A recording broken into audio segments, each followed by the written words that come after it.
வணக்கம் என்னாரே நட்புகளே, சகோதர சகோதரிகளே, எனது அருமை மாப்பிள்ளைகளே. படு படு பயங்கரமான மன உளைச்சலில் இருக்கேன். ரொம்ப எப்படி சொல்கிறது, டிப்ரெஷன் ரொம்ப அதிகமாக இருக்குது. காலையிலே இவளை கூப்பிட்டேன். சரி வா 2 பேருமா சேர்ந்து கூட எங்கேயாவது குற்றாலம் போவோம், இல்லைன்னா வேறு ஏதாவது ஊருக்கு போவோம்னே. அவள் வரலை. இப்போ என்ன சொல்கிறான்னா, உன் பஞ்சாயத்தை முடிச்சுட்டு வா, எதாக இருந்தாலும் உன் குடும்ப பிரச்சனையை தீர்த்துட்டு வா.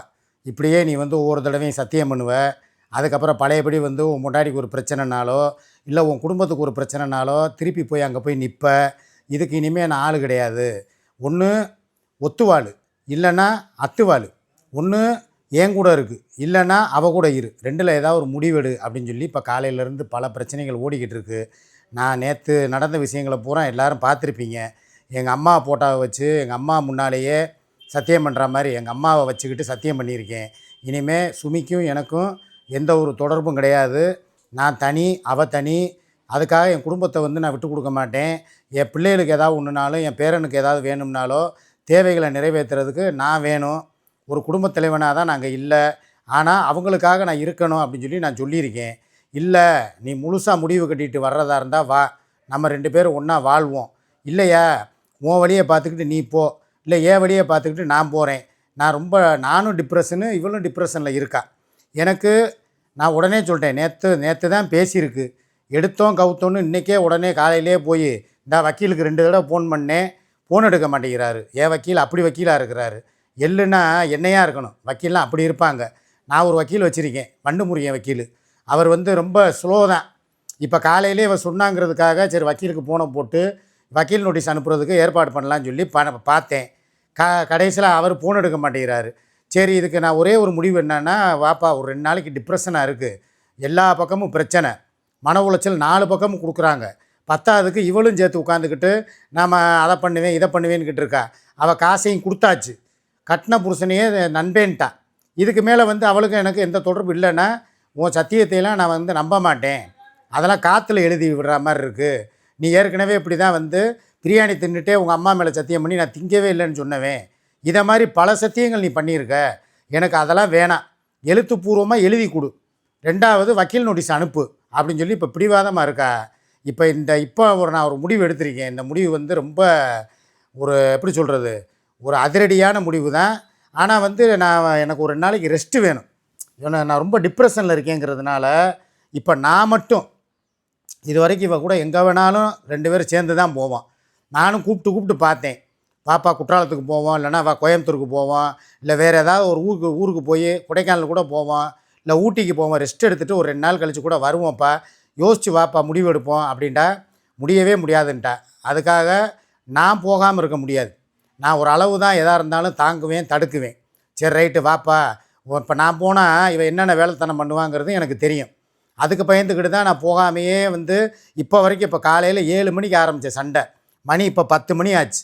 இப்போ வரைக்கும் நான் ஏன் போகாமல் இருக்கேன் அப்படின்னா, அதுக்கு காரணம் இந்த பேக்கில் துணிமணி எல்லாமே எடுத்து வச்சுட்டேன். என் பேக்கு தான் இந்த பார்த்துக்குங்க, ஃபுல்லாக இந்த என்னுடைய இது எல்லாம் மாத்திரை டப்பா இந்த எல்லாமே எடுத்து வச்சாச்சு உள்ளுக்குள்ளே. இந்த பாருங்க, இது என் துணிமணி, உங்களுக்கே தெரியும். இந்த பாருங்க, பேண்ட்டு சட்டை துணிமணி எல்லாத்தையும் எடுத்து வச்சுட்டு இந்தருங்க. இதில் பூரா என்னுடைய மாத்திரையை எடுத்து போட்டுக்கிட்டேன். வேறு என்ன, நம்மளுக்கு சேவிங் செட்டு ப்ரெஷ்ஷு வேணும்னா வாங்கிக்கிறலாம். இந்த பாருங்க, இது பூரா எனது மருந்து. இது இந்த இருமல் டானிக்கு, இந்த எலிசிஸு, அதுபோல் இந்த மாத்திரை உள்ளே கிடக்கு தெரியுதா, இது பூரா மாத்திரை எல்லாத்தையும் எடுத்து வச்சுட்டேன். அதுக்காக நான் கூப்பிட்டு பார்ப்பேன், வரலன்னா நான் மாத்திரம்தான் கிளம்ப போகிறேன். நான் ஒரே வார்த்தை சொல்லிட்டேன், சரி வா பேசாமல் வா, ஒரு 2 நாளைக்கு போயிட்டு எங்கிட்டாவது நிம்மதியாக ரெஸ்ட் எடுத்துகிட்டு வருவோம். சும்மா அந்த வீட்டுக்குள்ளேயே உட்காந்துக்கிட்டு ஒருத்தர் மூஞ்சியை ஒருத்தரை பார்த்துக்கிட்டு டிப்ரெஷன் ஆகிக்கிட்டே இருக்க வேணாம்னு சொன்னேன், கேட்கலை. இப்போ ஒரே பிடிவாதமாக நீ இப்போ ஒரு முடிவு எடு, இல்லாட்டினா என்னை ஆளை விடு அப்படிங்கிறா. இப்போ நான் ஒரு முடிவு எடுத்துட்டேன். ஆக்சுவலாக இவ்வளோ நடந்ததுக்கப்புறமும் இன்னமும் நான் அவள் கூட போய் குடும்பம் நடத்துறதுக்கோ, இல்லை என் பிள்ளைகளுக்கு ஏதாவது நல்லது அந்த கல்யாணம் பண்ணுறது காட்சி பண்ணுறதுக்கு போகிறதோ மொத்தத்துக்கே எனக்கு ஐடியா இல்லை. நான் மண்டையை போட்டால் நான் எப்படியோ என்னை மாநகராட்சி கூட எடுத்து போடட்டும், இல்லையா யாராவது என்னுடைய சகோதரர்கள் என் மதத்தவர்கள் யாராவது எடுத்து என்னை போய் கபர்ஸ்தானுக்குள்ளே புதைச்சாலும் ரைட்டு தான். ஏதோ ஒன்று, இருக்கிற உயிர் போனதுக்கப்புறம் நம்ம எப்படி போகிறோம் என்ன ஆகுறங்கிறது யாருக்கு தெரியும். அதனால் இந்த வாழ்க்கை எனக்கு வாழ்கிறதே ரொம்ப கஷ்டமாக இருக்குது. ஒரு 2 நாளைக்காவது எனக்கு நிம்மதி வேணும். 2 நாள் இல்லை, என் முடிவை எப்படி வேணாலும் நான் எடுப்பேன். இங்கே உட்காந்த இடத்துலையே உட்காந்து பேசுனா இவ ஒரு வார்த்தையை பேசுகிறா, நான் ஒரு வார்த்தையை பேசுகிறேன். 2 பேருக்குமே மன உளைச்சல் அதிகமாக தான் ஆகுது. இவ எப்படி தெரியுமா, நல்லா இருப்பா. திடீர்னு ஒரு முடிவு எடுத்தான்னா இவ பிடிச்ச முயலுக்கு 3 காலுன்னு சொல்லிட்டு அதே மைண்ட்லேயே தான் இருப்பாள். எனக்கு வந்து இங்கே மண்டை காயுது. சும்மா நேற்று அப்படித்தான் 3 நாளாக பாருங்களேன், ஒழுங்காக சாப்பாடு செய்யலை, சமைக்கலை, நேற்று பூரா பட்னி கிடக்கிறா. இதை பார்க்கும்போது நம்மளுக்கு கடுப்பாக வருது. இவளோட சேர்ந்து நானும் பட்னி கிடக்க வேண்டியதாக இருக்குது. இவ பார்த்தா ஒரு ப்ரெட் எடுத்து ப்ரெட் ஆம்ப்லேட்டை போட்டு தின்னுட்டு போயிடுறா. எனக்கு 3 நாளைக்கு முன்னால் வாங்கின பழைய மாவு கிடந்துச்சு, தண்ணி விட்டு போய் அதில் போய் கொஞ்சம் கோதுமை ரவையை போட்டு கலக்கி விட்டு அதில் நைட்டு 2 தோசையை சுட்டு மத்தியானம் தான் யாரோ ஆர்டர் போட்ட சாப்பாடில் ஒரு குழம்பு இருந்துச்சு, புளிக்குழம்பு, அதை ஊற்றி தொட்டு தின்னுட்டு போயிட்டேன். இப்போ இந்த காலையில் பாருங்கள் மணி 10, இப்போ வரைக்கும் ஒரு டிஃபன் பண்ணலை, ஒன்றும் பண்ணலை. எங்கள் அம்மா வீட்டில் வீடியோ போட்டாலாவது வரும்போது வடை பொங்கலுங்கள் ஏதாவது வாங்கிட்டு வருவேன். ஒன்றுமே கிடையாது. இந்தா உட்காந்துட்டேன் உங்கள் முன்னால் பேசுகிறதுக்கு. பேசிவிட்டு அடுத்து எங்கேயாவது கிளம்பி போகலான்னு சொல்லி எல்லாம் எடுத்து வச்சுட்டேன். எனக்கு ரொம்ப டிப்ரெஷனாக இருக்குது. 2வது இதுக்கு முக்கிய காரணம் அந்த பழைய பொண்டாட்டி. அப்படி வச்சுக்கோங்க. இனிமேல் அவள் பேரை கூட என் வாயால் நான் சொல்ல மாட்டேன். அவள் பழைய பொண்டாட்டி. இனிமேல் அவளுக்கு எவ்வளோ எல்லா விஷயத்துலையும் நான் வந்து விலகிறதா முடிவு பண்ணிட்டேன். இப்போ அவள் சேனலை அவள் கையில் கொடுக்க போகிறேன். நான் இனிமேல் அவள் சேனலுக்கு ஸ்பேனரோ இல்லை அட்மினோ கிடையாது. அவளுக்கு வீடியோ வந்து அவளே போட்டுக்குருவா, அவளே விளம்பரம் வச்சுக்கிறட்டும். இல்லை குமரேசன்ட்ட பேசினேன் 2 தடவை ஃபோன் எடுக்கலை காலையிலேயே. அதனால் அந்த அம்மா பழைய பொண்டாட்டி உனக்கு தான் சொல்கிறேன், நல்லா கேட்டுக்க. இனிமேல் உன் சேனலை நான் லாக் அவுட் பண்ணிட்டேன். உனக்கும் எனக்கும் உன் சேனல் என்கிட்ட கிடையாது. அதை வச்சு நீ என்ன பண்ணுவியோ ஏது பண்ணுவியோ அதே மாதிரி என் பேரில் இருந்த உன் அக்கௌண்ட்டை ஜாயிண்ட் போட்டதையும் வெளியே ரிலீஸ் பண்ணி விட்டுட்டேன். உன் அக்கௌண்ட்டை போய் நீ குமரேசன்ட்ட கொடுத்து நீ ஜாயிண்ட் போடுவியோ இல்லை புதுசாக வேறு யாராவது அட்மினை பிடிச்சி அவன் மூலியமாக ஜாயிண்ட் போட்டு நீ சம்பாரிச்சுக்க, எனக்கு தேவையில்லை. அதே மாதிரி எவனும் என்னை பற்றி பேசவும் கூடாது. பேசுனா அப்புறம் நான் வந்து அப்புறம் வேறு மாதிரி கேட்டு விட்ருவேன். நேற்றே அவன் அவ்வளோ வார்த்தையை பேசிவிட்டு இந்த எனக்கு காலையிலே சில பேர் கம்யூனிட்டி போஸ்ட் அனுப்பிட்டாங்க, உங்களை அந்த கிளி கிழிச்சிருக்கான், இதெல்லாம் எழுதி கொடுத்தது யார், இதெல்லாம் உங்கள் பழைய பொண்டாட்டி தான் எழுதி கொடுத்துருப்பா அப்படின்னு சொல்லி ஏகப்பட்ட பேர் அனுப்பிட்டாங்க. சங்காத்தமே வேணாம் ஒதுங்குன்னு சொல்லி தான் எல்லோரும் சொல்கிறாங்க. அவங்க உங்கள் இதில் வந்ததுலேருந்து அவங்களுக்கு நீங்கள் என்றைக்கு அவங்கள வலைதளத்தில் கூப்பிட்டு வந்தீங்களோ, கூப்பிட்டு வந்ததுலேருந்து இப்போ வரைக்கும் உங்கள் பேரை நாரடிக்கிறது வேற ஆள் தேவையில்லை, மற்ற யாருமே வேணாம். உங்கள் பழைய பொண்டாட்டி ஒன்று போதும். அதுதான் இவ்வளோத்துக்கும் நாரடிச்சுக்கிட்டு இருக்குது தினம். இதெல்லாம் சின்ன விஷயம், ஒரு குடும்பத்துக்குள்ளே நடக்கிற விஷயம். பணம் வேணும்னா உங்கள்கிட்ட நேரடியாக கேட்டிருக்கலாம், இல்லை உங்கள் மகனை விட்டு பேசியிருக்கலாம், இல்லை பொதுவாக ஒரு ஆள்கிட்ட சொல்லி அந்த அம்மாவுக்கு இவ்வளோ டாலர் வந்துச்சாமே, இவ்வளோ காசை கொடுத்துட்டு மீதி காசை நீங்கள் வந்து இன்னும் கொடுக்காமல் இருக்கீங்களாமே, என்னான்னு கொடுத்து கணக்கை முடிச்சு விடுங்கன்னு சொல்லியிருந்தா அவங்க மூலியமாக கூட நான் பேசி தீர்த்திருப்பேன்.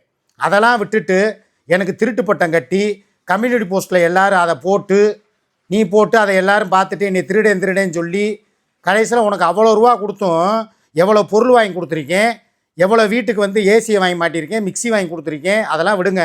சரி ஒரு குடும்பத்துக்கு வாங்கி கொடுக்குறது தான். சரி ஒரு புருஷனை ஒருத்தன் வந்து ஒரு 800 ரூபாயை வந்து இது பண்ணக்கூடாதா, அதையும் உட்காந்துக்கிட்டு எனக்கு 800 ரூபா கொடு 300 ரூபா கொடுன்ட்டு எல்லா பேரும் என்னை கேவலமாக 800 சொல்லி கமெண்ட் போட்டு என்னை மன உளைச்சலுக்கு ஆளாக்கி என்னை அழுக விட்டு என்னை கதற விட்டு, நான் கதறினேன்னு ஒத்துக்குருவேன். நான் வந்து இல்லை அப்படிலாம் வந்து கீழே விழுந்தாலும் மீசையில் மண் ஓட்டாத மாதிரிலாம் பேச மாட்டேன். ஏன்னா எனக்கு நேற்று நைட்டு பூரா தூக்கம் இல்லை, மன உளைச்சல். வேறு ஆள்னால் வந்தால் கூட பரவாயில்ல, நம்ம பழைய பொண்டாட்டினால் வந்துருச்சே அப்படின்னு சொல்லி மைண்டு பூரா ஒரே டிப்ரெஷனு, தூக்கம் இல்லை. சரி அதனால தான் காலையில் எழுந்திரிச்சு சரி வாப்பா ஒரு 2 நாளைக்கு எங்கிட்ட போயிட்டு வருவோம், மன நிம்மதி இல்லாமல் இருக்குது, நீயும் டிப்ரெஷனில் இருக்க. நீங்களே பாருங்கள், இந்த ஒரு மாதமாக இல்லை, இந்த கிழவி பெட்ரோல் என்றைக்கு வெளியே வந்தாலோ அன்னையிலேருந்து இப்போ வரைக்கும் பார்த்தீங்களா ஏகப்பட்ட மன உளைச்சல். எதையாவது ஒரு ஆளை போய் எங்கிட்டாவது தூண்டி விட்டு நீ அதை பண்ணு நீ இதை பண்ணுன்னு சொல்லி எத்தனை பிரச்சனை, எத்தனை வக்கீல் நோட்டீஸு, எவ்வளவு எஃப்ஐஆர். இந்த ஒரு வாழ்க்கை வாழ்கிறதுக்குள்ளே ஒருத்தன் பிறக்க போகிறேன், ஒரு நாள் சாவு வரப்போகுது. இதுக்குள்ளே ஒருத்தனை போய் டிப்ரெஷன் ஆக்கி பழி வாங்குகிற எண்ணம், எவ்வளவு சூழ்ச்சி வலைகள், எவ்வளவு தொந்தரவுகள், எவ்வளவு மன உளைச்சலுக்கு ஆளாக்கி விட்டுக்கிட்டு ஒரு மனுஷனை வாழவே விட மாட்டேங்கிறீங்க. எல்லாரும் மாதிரி தானே நாங்கள் யார் விஷயத்துக்காவது போகிறோமா, இல்லை யாருக்காவது டிப்ரெஷன் கொடுக்குறோமா? நாங்களாக வீடியோ போடுறோம், விழாக்கு போடுறோம், எங்கேயாவது வெளியூர் போகிறோம், கோயில் குளம்னு போகிறோம், வீடியோ போடுறோம். நாங்கள் பாட்டுக்கு எங்கள் வேலையை பார்த்தாலும் சுற்றி ஆளுக்கு ஒரு பேப்பரை கையில் வச்சுக்கிட்டு நான் வெடியை போடுறேன், நான் பிரியாணி போடுறேன், உனக்கு இருக்குது வேடிக்கை.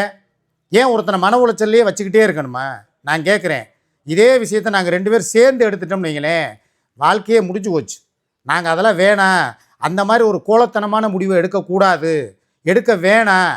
நல்லதாக ஒரு 40 பேர் 400 பேர் 4000 பேர் நம்மளை எதிர்த்தாலும் 4 கோடி பேர் எதிர்த்தாலும் எல்லார் முன்னாலேயும் வாழ்ந்து காட்டணும், ஜெயிக்கணுங்கிறதுக்காக வாழ்ந்துக்கிட்டு இருக்கோம்.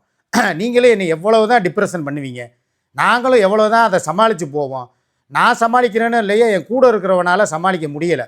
அவள் சும்மா பேருக்கு வந்து நானும் ரவுடிங்கிறா. ஆனால் உள்ளுக்குள்ளே அவ்வளோ டிப்ரெஷன் ஆகி போயிருக்கிறா. கேட்டால் வந்து மற்றவங்க யாரும் காரணம் இல்லை, உன் குடும்பம் தான் காரணம். என்னை எவ்வளோ தூரம் அசிங்கப்படுத்தினாங்க, அவமானப்படுத்தினாங்க, கேவலப்படுத்தினாங்க. அதையும் தாண்டி நான் உன் கூட வாழ்ந்துக்கிட்டு இருக்கேன்ல. இதே நான் பழைய வாழ்க்கை, அந்த தொழில், அதுக்கு போய் வாழ்ந்துருந்தா கூட நேரம் நிம்மதியாக ஒரு 4 பேருக்கு கஞ்சியை குடிச்சிட்டு என் பிள்ளைகளை என்னால் வளர்க்க முடியாதா? உன் கூட வந்து உன்னைய கை பிடிச்சதுக்கு எனக்கு இது தேவையா? எத்தனை நேரத்தில் நான் அசிங்கப்பட்டிருக்கேன், அவமானப்பட்டிருக்கேன். இப்போயுமே அவன் என்ன சொல்கிறா, பிரச்சனை அவனால் கிடையாதான், நான் தான் வந்து பிரச்சனையை பற்றி பேசாதன்னு சொல்லியும் திருப்பி மீடியாக்குள்ளே உட்காந்துக்கிட்டு யாருக்கிட்டே பேசுகிறேன்னா அதனால தான் இவ்வளோ பிரச்சனை வந்திருக்கான். எஃப்ஐஆர் விழுந்ததுலேருந்து, கோர்ட்டு கேஸிலேருந்து, அலையிறதுலேருந்து எல்லாத்துக்கும் காரணம் நான் தானா? சரி, அப்படி இருக்கும். அவள் பேசுகிறது அவளுடைய மைண்டுக்கு பேசுகிறான். இந்நேரம் நான் உட்காந்துக்கிட்டு அவள்கிட்ட ஆர்கியூமெண்ட் பண்ணிக்கிட்டு அதை நான் எப்படி காரணமாக முடியும்? நீ இல்லாமல் நான் தனியாக இருந்தேன், 25 வருஷமாக நான் இருந்தேன். ஒரு இடத்துல கம்பெனியில் வேலை பார்த்தேன், 2 வீலர் விற்றேன், ஒற்றைக்கம்பு விற்றேன். நான் அப்போல்லாம் வாழலையா? எப்போயாவது நாங்கள் போலீஸ் ஸ்டேஷன் போயிருக்கோமான்னு சொல்லி நான் கேட்கலாம் திருப்பி பதிலுக்கு. அவளுக்கு புரியலை, புரியாமல் பேசுகிறா. பிரச்சனையே என்ன தெரியுமா? எங்களை எல்லா பேரும் மன உளைச்சலுக்கு ஆளாக்கி எங்களை தூண்டி விட்டு பேச வச்சு அது மூலியமாக ஏதாவது ஒரு கேஸ் வாங்க வச்சு பிரச்சனை இப்படி தான் இன்னமும் போகுது. வாழ்க்கையில் நல்லா யோசிச்சு பாருங்கள். நம்ம ஒருத்தவங்களை பற்றி பேச வேணான்னு முடிவெடுத்து கம்முன்னு இருப்போம். ஆனால் எங்கள் கூட இருக்கிறவங்களே யாராவது எங்கள் நலம் விரும்பிகளே 4 வீடியோவை எங்களுக்கு அனுப்பி விட்றது. இந்த பாருங்கள், உங்களை அப்படி பேசுகிறாங்க இப்படி பேசுகிறாங்கன்னு சொல்லி காட்டும் பொழுது நம்ம மைண்டு எப்படி இருக்கும்? அதை நோக்கி தான் போகும். இப்போ ஒரு படத்துக்கு போயிட்டு வர்றீங்க, போயிட்டு வந்தவொன்னே அதிலேருந்து ரிலீவ் ஆகி வேறு மேட்டருக்கு போயிடுவீங்களா? அதையே தானே பேசுவீங்க. இன்றைக்கி இந்த படம் இப்படி இருக்குது அப்படி இருக்குன்னு சொல்லி அதை பேசுவீங்க. ஒரு கிரிக்கெட் விளையாடுறாங்க, வேர்ல்டு கப்பு, யாராவது ஒரு டீம் ஜெயிக்குதுன்னா அதை பற்றி தானே பேசுவாங்க. அதை மாதிரி தான் இந்த யூடியூப்லேயும் ஒருத்தவங்க நம்மளை பற்றி பேசுகிறாங்கன்னா அதை கொண்டு வந்து நம்மக்கிட்ட சேர்க்குறாங்க. அதை பார்த்து நம்ம 4 பேர் என்ன பண்ணுறோம், திருப்பி பதிலுக்கு பேசுகிறோங்கிற பேரில் நம்ம வாயை கொடுத்து சூத்த புண்ணாக்குறோம். இதுதான் வாழ்க்கையில் காலாகாலமாக நடந்துக்கிட்டு இருக்குது. நாங்கள் யூடியூப்பில் வந்ததுலேருந்தே இதுதான். இதில் வந்து எந்த ஒரு விதிவிலக்கும் கிடையாது. நம்ம வாய் சும்மா இருக்க மாட்டேங்குது. எத்தனையோ பேர் இருக்காங்க அந்த யூடியூப்பில். யாருக்காவது இதை மாதிரி வந்து 2 பேரை வச்சு குறிப்பிட்டு சிக்கா சூர்யா புரோக்கர் கட்டப்பை கருப்பின்னு சொல்லி யாராவது பேசி வீடியோ போட்டு பார்த்துருக்கீங்களா? வேற ஆளை பற்றி பேசி வேறு யூடியூபரை கிடையாது. ஏன்னா அவங்கெல்லாம் வந்து அதெல்லாம் கடந்து போயிடுறாங்க. போன வாரம் கூட அந்த பெட்ரோல் கிளப்பி ஒரு பிரச்சனையை கிளப்பி விட்டுச்சு ஒரு 3 எழுத்து ஆள் மேலே. அந்த அம்மா எதாவது ரிப்ளை பண்ணிச்சா? கிடையவே கிடையாது. 3 எழுத்து ஆள்னால் நீங்கள் உடனே இங்கே போயிடாதீங்களா மெட்ராஸ்காரமாட்ட. நான் சொல்கிறது திருச்சி, சரியா? ஒரு விஷயத்தை கிளப்பி விட்டாங்க, ஏதாவது பதில் கொடுத்துச்சா அந்த பிள்ளை? அது பாட்டுக்கு அதோடைய வேலை. ஷூட்டிங் போகுதா, வீடியோ போடுதா, லைவ் போடுதா, எல்லாம் ஜாலியாக அப்படியே கடந்து போகுது. அதனால் அந்த பிள்ளை மேலே எந்த பிரச்சனையும் வரமாட்டேங்குது. அது எல்லாத்தையுமே தாண்டி போயிடுது. ஆனால் நாங்கள் அப்படி கிடையாது. எங்களுக்கு வந்து வம்ப விலை கொடுத்து வாங்கியே பழக்கமாகி போச்சு. இது இன்றைக்கி நேற்று இல்லை, கடந்த 7 வருஷமாக இதுதான் நடந்துக்கிட்டு இருக்குது. ஏதாவது ஒரு பிரச்சனைன்னு சொல்லி எவனாவது எங்கேயோ வீடியோ போடுவேன். அவன் ஒரு அம்மஞ்சல்லிக்கு பிரயோஜனம் இல்லாமல் இருப்பான். அவன் வீடியோ கொண்டு வந்து நம்மக்கிட்ட சேர்த்து விடுவாங்க. இங்கே பாருங்க இப்படி பேசுகிறாங்க. நம்ம வாய் சும்மா இருக்காது. முணுமுணுன்னு சொல்லி எதையாவது ஒன்று பேச. அதில் ஆம்பளைகளை பேசுகிறது கூட பிரச்சனை இல்லை. இந்த பெண்களை பேசுகிறது தான் பெரும் பிரச்சனையாக வருது. ஆனால் உன்னா எங்கள் மேலே உமன் ஹராஸ்மெண்ட் இவன் மேலே கூட இல்லை, என் மேலே வந்துடுது. எல்லாரும் படித்து சொல்கிறாங்க. நான் சூசகமாக பேசினாலும் சரி, நாசுக்காக பேசினாலும் சரி, பதிலடிங்கிற பேரில் என்னையை போய் எதுலையாவது பென்ட்ரைவர் போட்டு என்னை ஏற்றி கொடுத்துட்றாங்க. நான் தான் காலகாலத்துக்கும் ஜெயிலா, வாரண்டா, பெயிலா, கேஸா, கோர்ட்டா இப்படியே அலைஞ்சிக்கிட்டே கிடக்கிறேன். சரி, இதுதான் வெளிப்பிரச்சனைன்னு பார்த்தா இப்போ கூட இருக்கிறா பாருங்க என்னுடைய பழைய பொண்டாட்டி. அவனால் எனக்கு வர்ற பிரச்சனையும் மன உளைச்சலும் டிப்ரெஷனும் படுபயங்கரமாக இருக்குது. அவை பத்தாதுன்னு சொல்லி அவள் கூட ஒருத்தர் இருக்கான் பாருங்க, சுண்ணாம்பு பைய, சுகையில் சுண்டல் பைய, மெண்டல் பைய. அவையெல்லாம் ஒரு ஆளா? இல்லை, நான் கேட்குறேன் இந்த பழைய பொண்டாட்டிக்கு, ஏண்டி உனக்கெல்லாம் உண்மையிலே வந்து ஒரு மனசாட்சி இருக்கா? கட்டின புருஷனை ஒருத்தனை விட்டு கேவலப்படுத்துறியே, அவனை விட்டு பேச விடுறியே, அவனை ஸ்பேனராக வச்சுக்கிட்டு என்னை வந்து திருட்டு நாய் சிக்கா ஒலிகன்னு கமெண்ட் போடுறானே, இதெல்லாம் உன் கண்ணுக்கு தெரியலையா?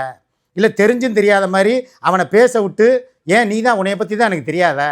இதே ஆள் தானே ஒரு நாள் நாங்கள் 2 பேர் ரிமாண்ட் ஆகி போய் நிற்கும் பொழுது ஸ்வீட் எடு கொண்டாடுன்னு சொன்ன ஆளுங்க. ஆனால் அன்னைக்கே அவள் சொன்னான், வேணாமியா இவளுக்கு எதுவும் பண்ணாத, இவன் நாளைக்கு உனக்கு எதிராகவே திரும்புவான்னு சொல்லி சொன்னான். கரெக்டாக அந்த நேற்று உன் புத்தியை காட்டிட்டியா? எனக்கு திருட்டு பட்டத்தை கொடுத்தியா?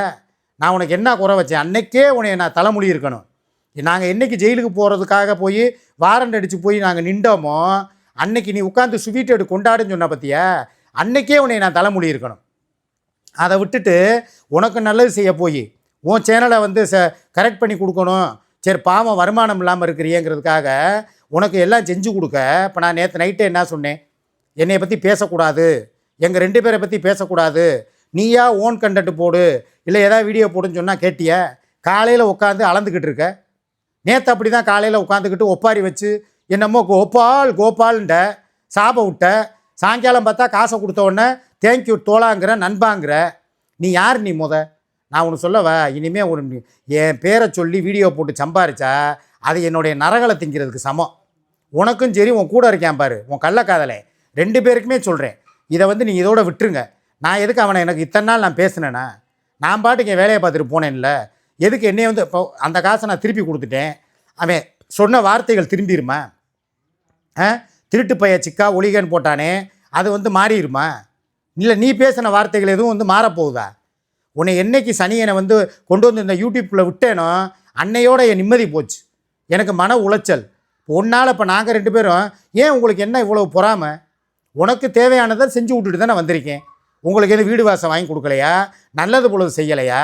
அதே வந்து எனக்கு பிடிச்சவங்களுக்கு நான் செஞ்சால் அது ஏன் இஷ்டம். என் காசை நான் யாருக்கு செலவு பண்ணணுங்கிறது எனக்கு தெரியும். நீ ஏன் கோர்ட்டுக்கு போனாலும் இந்த நேற்று ஒருத்தன் அருமையான கமெண்ட் போட்டேன், மாமா அவங்க கோர்ட்டுக்கு போகிறாங்களா போக விடுங்க. வாட்ஸ்அப்பில் எனக்கு வாய்ஸ் மெசேஜ் நிறைய பேர் போட்டிருக்காங்க. உங்ககிட்ட இல்லை பிள்ளைங்க 2 ஆம்பளை பிள்ளைகளை பெற்று கொடுத்துட்டு தான் வந்திருக்கீங்க. நான் பெறலடா, அவங்க பெற்றிருக்காங்க, அதுக்கு காரணமாக இருந்திருக்கேன். 2 பேர் அவங்களுக்கு கூட இருக்காங்கல்ல, 2 பேரோட மகனுடைய வருமானம் இருக்குல்ல, இவங்களுக்கு இனிமேல் என்ன தேவை இருக்குது? அவங்க பாட்டுக்கு வீட்டில் இருந்தால் அவன் வந்து 2 பேர் பெரியவனும் சின்னவனும் சம்பாரிச்சிட்டு வந்து கொடுக்க போகிறாங்க. இந்த அம்மா வீட்டில் உட்காந்து சமைச்சு போட்டு பேரனை பார்த்துக்கிட்டு பேம்பர்ஸ் வச்சுட்டு பிள்ளைகளை ஸ்கூலுக்கு அனுப்புறது அதை பார்த்துட்டு இருக்க போகுது. உங்களை எதுக்கு இதில் வந்து இழுத்துட்டு எனக்கு ஜீவானம்சம் கொடு, நான் அதுக்கு போவேன் இதுக்கு போவேன் கோர்ட்டுக்கு போவேன்னா, நீ கோர்ட்டுக்கு போனால் எப்படி செல்லும்? உன் ஆதார் கார்டில் கேட்க மாட்டாங்களா என்ன பேர் போட்டு வச்சுருக்க? இப்போ வரைக்கும் நீ மாற்றிருக்கியா?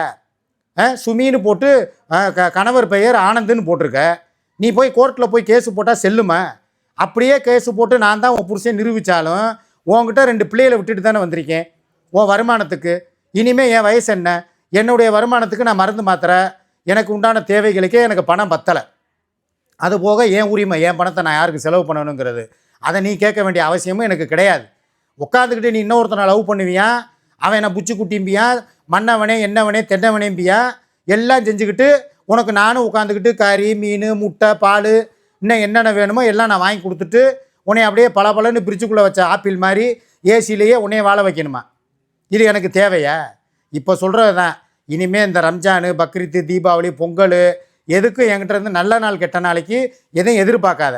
அதே மாதிரி எனக்கு ஒரு பிரச்சனைனா நீ வர வேணாம், உனக்கு ஏதாவது ஒரு பிரச்சனைனா நானும் வந்து எட்டி பார்க்க மாட்டேன். ஆனால் என் குடும்பத்துக்கோ என் பிள்ளைகளுக்கோ ஏதாவது ஒன்றுனா நான் வருவேன், அதுக்கு நான் வந்து முழுசாக நிற்பேன். உனக்கு ஏதாவது ஒன்றா நான் வரமாட்டேன். இனிமேல் என்னை பற்றி இந்த ஜாடமாடையாவோ இந்த சூசகமாவோ இந்த குத்தி காட்டுற மாதிரியோ வீடியோ போட்டேன்னா நானே எடுத்துகிட்டு போய் நேராக போய் உன் அலங்காநல்லூர் அந்த ஏரியா ஸ்டேஷன்லேயோ இல்லை சுப்பிரமணியபுரம் ஜெயந்திபுரம் ஸ்டேஷன்லேயோ இல்லை திருநகர்லேயோ போய் உன்னை கம்ப்ளைண்ட் கொடுப்பேன். இதோட நிப்பாட்டிக்க. பழக்க வழக்கம் வேணான்னா முடிச்சுக்கிறணும். எதாக இருந்தாலும் கோர்ட்டு மூலியமாக பார்க்கணும். வெட்டு 1 துண்டு 2 தான் பேச்சு. இதுக்கு இடையில் வந்து வேறு எந்த பேச்சுமே இல்லை. அவள் சொன்ன மணி இப்போ உன்னால் அரசனை நம்பி புருஷனை விட்ட கதையா, இப்போ உன்னையை நம்பி நான் இவளையும் விட்டுருவேன் இழந்துருவேணுங்கிற பயம் வந்துருச்சு எனக்கு. எனக்கு யாருமே இல்லை. அப்பா அம்மா இருக்காங்களா? கிடையாது. அண்ணன் தம்பி இருக்கானா? கிடையாது. யூடியூப்பில் இருக்கிற சொந்தங்கள் இவங்க தான். அவங்களும் எவ்வளோ தூரம் தான் வருவாங்க, நம்மளுக்கு அறிவுரை சொல்லுவாங்க. அண்ணே உங்கள் உடம்பை பார்த்துக்கங்க, அண்ணே உங்களுக்கு ஏதாவது பண உதவி வேணுமா, அந்த அளவுக்கு தான் அவங்களால வர முடியும். அவங்களுக்குன்னு ஒரு எல்லை இருக்குது. அதை மீறி நம்ம அவங்கள்ட்ட போய் உரிமை கொண்டாடுறது தவறு, நம்ம தப்பு. எல்லாருக்குமே ஒரு லிமிட்டு தான் நம்ம வச்சுருப்போம். அதனால் ஏன் லிமிட்டுங்கிறது ஒன்று எனக்கு தெரியும். உங்களால் உங்கள் எல்லாருனாலையும் எதிரிகள்னாலையும் இவ பழைய பொண்டாட்டினாலையும் அந்த மற்ற நபர்கள்னாலையும் ஏன் சூர்யாவை நான் இழக்க தயாராக இல்லை. இப்போ கூட இந்த கடைசி கட்ட முடிவாக நான் என்ன வேணாலும் மாறுவேன். அவன் இந்த இவ்வளோ தூரம் சொல்கிறா, இப்போ எனக்கு ஒத்தையில் போக தெரியாதா? இப்போவே கிளம்பி கோயம்புத்தூர் தான் என்னுடைய பிளானே. சரி வாப்பா கோயம்புத்தூருக்கு போகலாம், நான் கூப்பிட்டேன் வரல, நீங்கள் வேணால் போயிட்டு வாங்க, அங்கே தான் கோவை கார்த்தி இருக்கார்ல மீடியா கையம்மை போய் பார்த்துட்டு நீங்கள் அங்கேயே கூட இருந்துட்டு வாங்க, ஒரு வாரத்துக்கு கூட இருங்க, நான் எனக்கு தனிமை வேணும், இல்லைனா என்னையே போக விடுங்க அப்படின்டா. நான் சொன்னேன் சரி நீ கூட திருச்செந்தூருக்கு வேணால் போயிட்டு வாப்பா அப்படின்னு. அதுக்குள்ளே காலையிலே பீரியட் ஆகிட்டா. அதனால் இப்போ நான் திருச்செந்தூருக்கு போக முடியாது அப்படின்ட்டா. சரி குற்றாலத்துக்கு வாப்பா அப்படின்னு. சரி குற்றாலத்துக்கு போனாலாவது ஒரு 2 நாளைக்கு குளிச்சு நிம்மதியாக இருந்துட்டு வரலாம் அப்படின்னா குற்றாலத்துக்கு வரல. அங்கே போய் நம்ம என்ன பண்ண போகிறோம்? குஜிலி மஸ்தா பண்ண போகிறோம்னா அதுக்காக நம்ம போகிறோம். வாழ்க்கையில் வந்து எப்பயுமே செக்ஸு அந்த உல்லாசம் சல்லாபமே வாழ்க்கை கிடையாது. உனக்கு ஒரு மனவலியா துணையாக நான் இருப்பேன், எனக்கு ஒரு மனவலியா துணையாக நீ இருக்கணும். ஒரு ஆளுக்கு ஒரு ஆள் தான் ஆதரவு. உலகமே நம்மளை எதுக்குது, நம்ம 2 பேரை வந்து பிரிக்கணும், நம்ம 2 பேர் வாழவே கூடாதுன்னு சொல்லி உலகமே எதுக்குது. அதில் நம்ம வாழ்ந்து காட்டணும். ஆறுதலாக போய் ஒரு 2 நாளைக்கு ரெஸ்ட் எடு.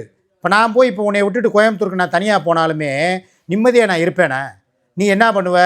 யாராவது ஒரு ஆட்டோக்காரவங்களை பிடிப்ப, இல்லைன்னா வேறு யாராவது அங்கிட்டு பசங்க தம்பிகள் இருக்காங்க, யாருக்கிட்டையாவது காசை கொடுத்து இந்தா எனக்கு ஒரு சரக்கை வாங்கிட்டு வான்னு சொல்லி வாங்குவ, உட்காந்து குடிப்ப, திருப்பி வந்து போதையில் லைவாக போடுவ, இல்லை 2 மாத்திரையை போடுவ. ஏற்கனவே கொஞ்சம் டிப்ரெஷன் இருக்கும்போதே 7 மாத்திரையை போட்டவ. இப்போ உனக்கு இருக்கிற டிப்ரெஷன் எவ்வளோ இருக்குங்கிறது எனக்கு நல்லா தெரியுது கண்கூட. இந்த சூழலில் உன்னை நான் விட்டுட்டு போனேன்னா நீ என்ன முடிவு வேணாலும் எடுப்பங்கிறது எனக்கு தெரியாதா? 7 மாத்திரை போட்டவ 17 மாத்திரையை போட மாட்டேன் அப்படிங்கிறது என்ன நிச்சயம்? இல்லை வேறு ஏதாவது மருந்து குடிக்க மாட்டேங்கிறது என்ன நிச்சயம்? இல்லை எதாவது தொங்கிட்டேன்னா நாளைக்கு யார் பதில் சொல்லுவா? பாலவனாயை வந்து கேட்டால் யாருக்கு பதில் சொல்லுவா? உன் பிள்ளைங்க 2 பேருக்கு யார் பதில் சொல்லுவா? உங்கள் அம்மாவுக்கு அமிர்தம்மாவுக்கு யார் பதில் சொல்லுவா? மண்ணள்ளி வாரி தூத்திரும். என் பிள்ளைய அநியாயமாக கொண்டு விட்டேன் இந்த ராவுத்தர் படுபாவின்னு சொல்லி என் மேலே பழிய தூக்கி போட்டுரும் உங்கள் அம்மா. அப்பையும் நான் போய் கம்பி தான் எண்ணணும். நான் எதுக்கு சொல்கிறேன்னு புரியுதா? இவளை விட்டுட்டு போகவும் பயமாக இருக்குது, இவளை விட்டு ஒளியிறதுக்கும் பயமாக இருக்குது, இவளே வேணான்னு தலைமுழுகவும் பயமாக இருக்குது. எதுக்கெடுத்தாலும் ஒரு பிரச்சனையை கிளப்பிடுவா. நான் கூட இருக்கிற வரைக்கும் அப்படியே ஒன்றும் தெரியாது, நீ போடா போடா போடாம்பா. ஆனால் நான் போயிட்டேன்னு வைங்க, வாடா வாடா வாடா வாடாம்பா. இல்லை வாடா வாடான்னு சொல்கிறாலோ இல்லையோ நம்மளை வர்ற சூழ்நிலையில் கொண்டு வந்து நிப்பாட்டிடுவா. கடவுள் மேலே ஆணையாக இதுதான் உண்மையிலேயே நடக்கும். எனக்கு தெரியாது அவள் கேரக்டரு. இவ கூட 7 வருஷமாக நான் குப்பை கொட்டியிருக்கேன். எப்போ எப்படி மாறுவானே தெரியாது. நல்ல மூடில் இருப்பா, திடீர்னு உள்ளே சரக்கு குடிங்கிற அரைக்கம் உள்ளே போயிட்டா போதும், இவளையெல்லாம் கையில் பிடிக்க முடியாது. எப்போ நான் அதுக்குள்ளே இப்போ கோயம்புத்தூரில் இருக்கேனே வச்சுக்கிருவோங்க அவங்க ஒரு பேச்சுக்கு. திடீர்னு இவங்க உட்காந்து லைவை போட்டு அன்றைக்கி பக்கத்தில் இருந்தேன், அன்றைக்கி வீட்டில் இருந்தேன், தூங்கிக்கிட்டு இருந்து எந்திரிக்கிறதுக்குள்ளேயே 7 மாத்திரையை போட்டுட்டு ஆம்புலன்ஸ் வந்து நிற்கிது வாசலில். அப்போ தான் எனக்கே தெரியும். அப்போ முழிச்சு பார்க்குறேன். இதே பக்கத்தில் இருக்கும்போதே 10 அடி தூரத்தில் இருக்கும்போதே இவ்வளோ பஞ்சாயத்துனா நான் கோயம்புத்தூருக்கு போயிட்டாலோ குற்றாலம் போயிட்டாலோ இவன் ஏதோ ஒன்று பண்ணுறான்னு வச்சுக்கிருவான்.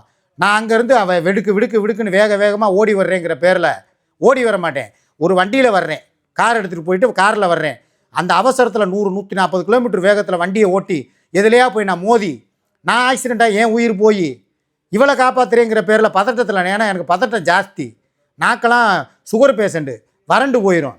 வேகம் வந்தால் பள்ளி பாருங்கள் இதை அடிக்குது, கவுளி அடிக்குது. வேகமாக வந்து இதில் மோதி ஏன் உயிர் போய் இவ பார்த்தா மறுநாளே எந்திரிச்சு ஐசி வார்டிலேருந்து நார்மல் வார்டுக்கு போயிடுவா. ஆனால் ஏன் உயிர் போயிருமே.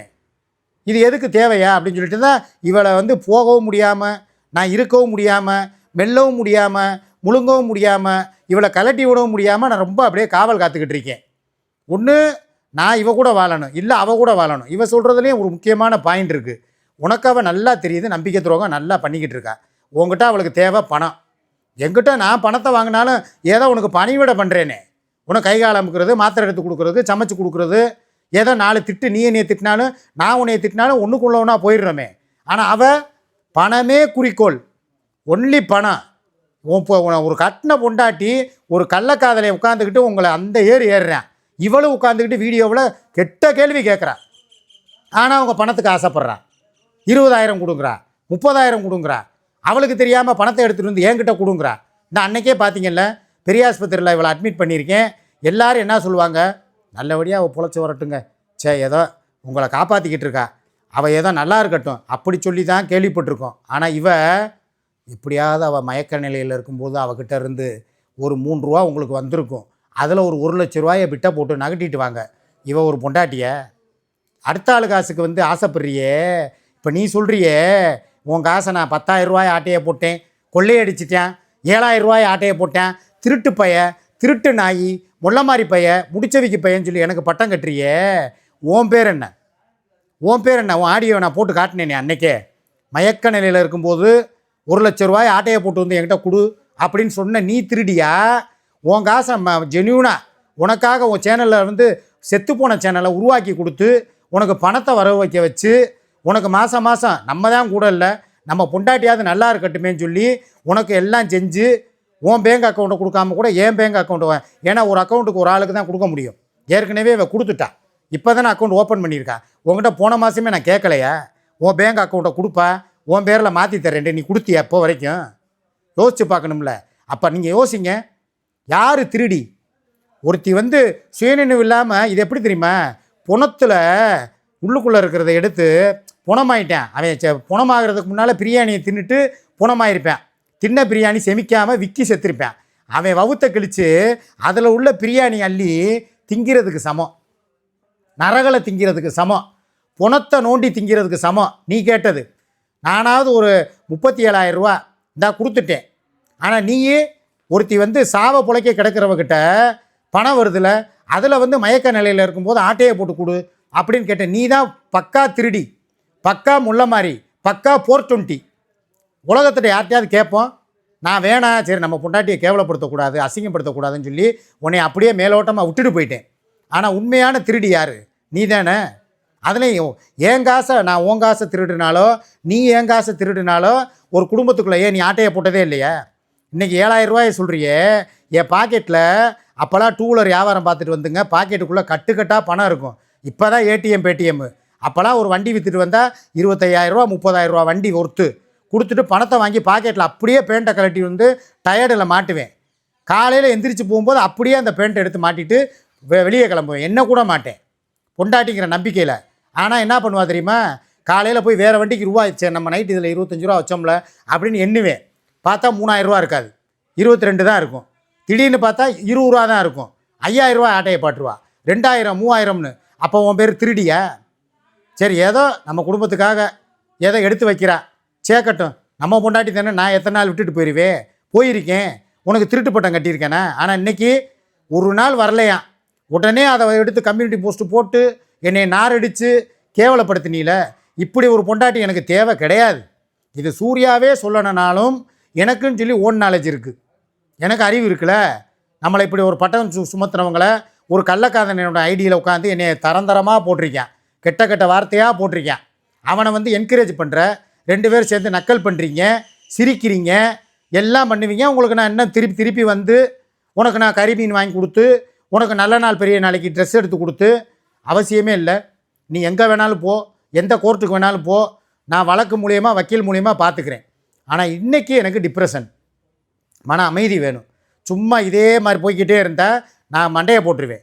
உடல்நிலையில் எதுவுமே இருந்தால் இவளும் சாப்பிடாமல் 2 நாளாக பட்னி கிடந்துக்கிட்டு இருக்கா. கிளம்புறோம், ஏதாவது ஒரு ஊருக்கு போகிறோம். நான் இப்போ அவளே வரலனால அவளை கெஞ்சி கூத்தாடி, ஏன்னா இனிமேல் எனக்கு அவள் தான் எல்லாமே. அதனால் அவகிட்ட பேசி பாப்பா நம்ம போயிட்டு வருவோம்னு சொல்லி நான் பேச போகிறேன். சில பேரை விட்டு பேச விட்டேன், அது ஒன்றும் வேலைக்கு ஆகலை. நானே டைரெக்டாக பேச போகிறேன்.